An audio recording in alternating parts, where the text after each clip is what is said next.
继续是甲咱的身体健康真要紧的大代志。要再一次提醒咱的乡亲时代，牛排、烟肠、腊肉、火腿，这个红肉的加工品，尽量较莫食的较妥当。美国有上新的研究报告，讲逐工食46公克的红肉，大约是一片的薄牛排，也者是加工肉片，甲食菜的人比起来，死亡率悬出23%。讲建议大家每礼拜食红肉的量唔通超过500公克。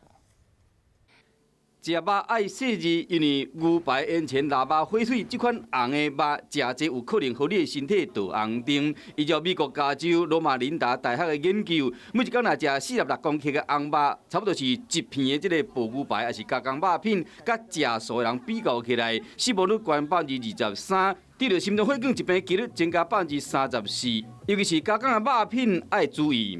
工作品的亚硝酸盐，它到体内后，它跟我们的蛋白质胺类结合变亚硝胺，在动物实验有增加一些癌症的风险。